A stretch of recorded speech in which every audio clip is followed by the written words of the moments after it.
Bonjour bien-aimés dans le Seigneur, membres du corps glorieux de notre Seigneur Jésus-Christ, au-delà des dénominations cultuelles.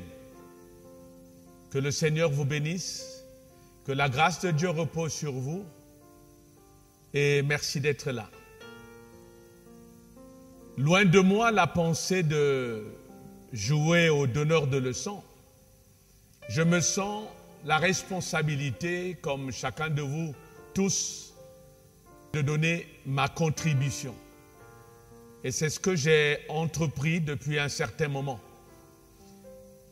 Le thème que nous abordons ce matin est un thème qui est comme un ajout au dernier thème que nous avons développé.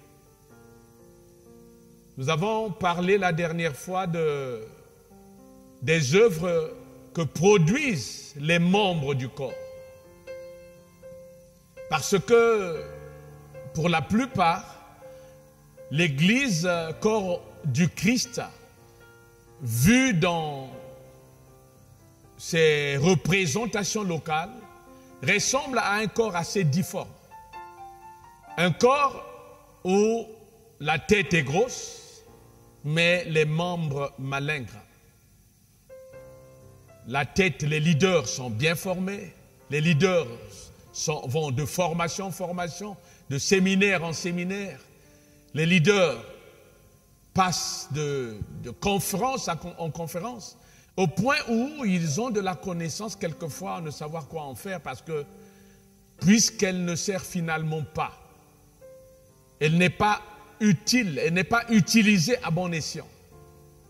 Si chaque leader formé, avec le niveau de la qualité de formation qu'ont les leaders pour la plupart, s'ils pouvaient donner à chaque membre de l'église locale un tant soit peu de leur connaissance, chaque membre serait capable, chaque membre serait un disciple et pourrait agir comme il se devrait. Et à la vérité, l'église de Jésus-Christ aujourd'hui ne vit pas. L'Église survit parce que sa vie, comme son fonctionnement, dépend d'une minorité. Les leaders travaillent, les ministres travaillent, ceux qui ont des responsabilités au sein des églises locales travaillent. Et encore, travaillent à quel rythme? Travaillent où? Si le travail ne se contient que dans l'église et pas hors de l'église, ce n'est pas suffisant. Et encore, même s'ils travaillaient dans l'église et hors de l'église, combien sont-ils? Si sur une église de 100 membres, 40 membres travaillent efficacement, est-ce qu'on peut dire que ce corps est en bonne santé? Non, il survit. Parce que la grande majorité de ses membres ne fonctionnent pas. Et c'est pourquoi, dans cette prédication, ce propos assez osé, je l'avoue, nous interpellons la responsabilité des ministres que nous sommes. Nous interpellons notre responsabilité, la mienne, celle de plusieurs, de nos anciens, des grands frères, des aînés dans le ministère. Bien-aimés, quand nous abordons la parole de Dieu et notamment dans les livres d'Éphésiens, qui est le verset de base et que je voudrais bien lire, parce que notre thème, c'est former les membres pour l'œuvre du corps de Christ. Et le texte de base, c'est Éphésiens 4, versets 11 et 12, virgule, verset 16. Alors, je voudrais aborder d'abord le verset 16. Que nous dit-il? Il est écrit dans ce verset que c'est de lui, donc de Christ, et grâce à tous les liens de son assistance, que tout le corps bien coordonné et formant un solide assemblage tire son accroissement selon la force qui convient à chacune de ses parties et s'édifiant lui-même dans la charité. Pour couper court, on nous montre ici, en dehors de l'apport du Christ, quant au lien de son assistance au corps que nous sommes, au corps qu'est l'Église, l'on dit que ce corps tire son accroissement selon la force qui convient à chacune de ses parties. Je crois que nous comprenons là facilement qu'il est important que chaque membre du corps donne une contribution. Chaque membre du corps a une contribution à donner en vue de la croissance de ce corps. Parce que quand l'expression tire son accroissement, ce mot vient du grec oxésis, qui signifie croissance, développement, qui signifie énergie, efficacité, opération, travail, fonctionnement. Ça veut dire qu'en fait, le corps grandit par le travail que produit chaque membre, pas seulement les leaders, pas seulement les responsables, mais chaque membre. Et quand nous repartons dans le verset de base, les deux premiers versets de base, j'allais dire, où il est dit au verset 11 et au verset 12, et il a donné les uns comme apôtres, les autres comme prophètes, les autres comme évangélistes, les autres comme pasteurs et docteurs, pour le perfectionnement des saints, en vue de l'œuvre du ministère et de l'édification du corps de Christ. Déjà, le verset 11 interpelle les ministres que nous sommes. Et le verset 12 signifie que les ministres que nous sommes, quelle que soit la nature de notre don, de notre appel, nous œuvrons pour le perfectionnement. Le perfectionnement vient du mot grec kathartismos, qui en réalité parle d'un ameublement de façon objective, d'une perfection, d'une amélioration de la qualité de chaque membre du corps. Et ça, c'est l'œuvre. Ça, c'est l'œuvre que produisent les ministres. Dans la notion de ce verset de base, nous voyons un autre aspect, un deuxième mot. Parce qu'on nous a parlé du perfectionnement du corps en vue de l'édification. En vue de l'édification. L'édification du corps. Le perfectionnement de chaque membre pour l'édification du corps. Édification du grec oikodomeo, qui est une notion utilisée en architecture et qui signifie à la réalité construire. Le corps de Jésus-Christ se construit, mais il ne se construit pas sans les membres.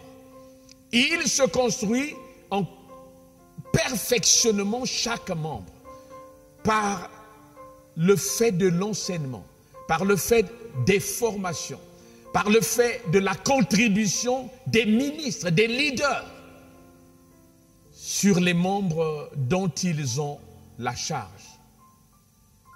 Bien-aimés dans le Seigneur, quand je lis cette version que j'ai lue dans ce même verset 12 que j'ai lu dans la version Louis II, quand je le lis par exemple dans la version Second 21, voici comment il s'exprime. Ce verset dit, dans version Second 21, il l'a fait pour former les saints aux tâches du service, en vue de l'édification du corps de Christ. Nous devons donc former les saints, former les membres de l'Église, en faire des disciples qui doivent accomplir des tâches. Les œuvres des actes et des apôtres, comme je l'ai dit tantôt, n'étaient pas des œuvres qui regardaient essentiellement les apôtres, mais des œuvres pratiquées par toute l'Église. Et c'est là que nous voulons signifier l'importance des ministres. Nous ne le dirons jamais assez. les ministres ont la responsabilité de prendre leur connaissance, de la partager avec les membres de l'Église, de les former, au moins au premier niveau du service. Parce que la notion de diaconia, en grec, qui parle de service, ne concerne pas seulement les diacres, mais également la notion de service produit, le service produit par les disciples. Chaque disciple doit agir, doit accomplir sa fonction de disciple. Et cela se fera si les ministres prennent à bras le corps la formation des disciples. Non pas seulement dans un contexte donné, mais de manière générale. Que nous déversions, nous, leaders, nous, ministres, que nous déversions notre connaissance comme une contribution continuelle à tout disciple. Et bien-aimé dans le Seigneur, cela est une nécessité, car la vie du corps dépend de la vie, de la contribution que donne chaque membre. Pas seulement la tête, pas seulement les membres qui constituent la tête, mais chaque membre. Et cela ne sera possible que si nous, ministres du corps de Jésus-Christ, nous prenons notre responsabilité à cœur. Et que la connaissance que Dieu nous permet d'avoir, d'acquérir, parce que c'est également une obligation que nous ayons, que nous acquérons de la connaissance, mais que nous la déversions ensuite à ceux qui doivent marcher avec nous, à ceux qui sont nos compagnons d'œuvre, à ceux qui sont des serviteurs, des servantes, dans le même corps où nous sommes leaders. Et l'Église s'en sentira mieux. Quand j'observe l'Église aujourd'hui, je pense que le feu de la Pentecôte n'est pas allé crescendo, mais qu'après une certaine époque, ce feu a commencé comme à diminuer. L'Église, au lieu de continuer à s'élever, a continué à aller vers une forme de déclin. Simplement parce que nous avons manqué à nos responsabilités. Responsabilité de leader premièrement, mais responsabilité de membre, qui n'est qu'une responsabilité consécutive au travail que nous aurons à fournir envers les membres. En tout cas, je voudrais, en terminant ce propos, rappeler que ce n'est pas des leçons que nous faisons, mais une contribution que nous donnons. J'ai été interpellé, je me suis vu interpellé. Je me suis dit, je ne garde pas cette interpellation pour moi-même, je la partage aux autres ministres de Dieu, pour que chacun, autant que faire se peut, forme, édifie les différents membres du corps, participe avec Christ à la construction de ce corps qu'est l'Église, pour qu'elle atteigne la maturité. Et on a besoin de maturité pour ces temps de la fin. On a besoin de maturité dans l'attente du Seigneur Jésus-Christ. Le Christ ne viendra pas trouver une église endormie, une église à peine éveillée. Non, une église vivante, une église en plein éveil, en réelle situation de réveil, une église attentive et vivant de la vie de son Seigneur. Et notre rôle en tant que ministre est sous-jacente et obligatoire pour que nous puissions atteindre, pour que, oui, nous disons, le Seigneur revient bientôt, cela est vrai, mais nous avons notre part à faire pour que le Seigneur trouve une église vivante.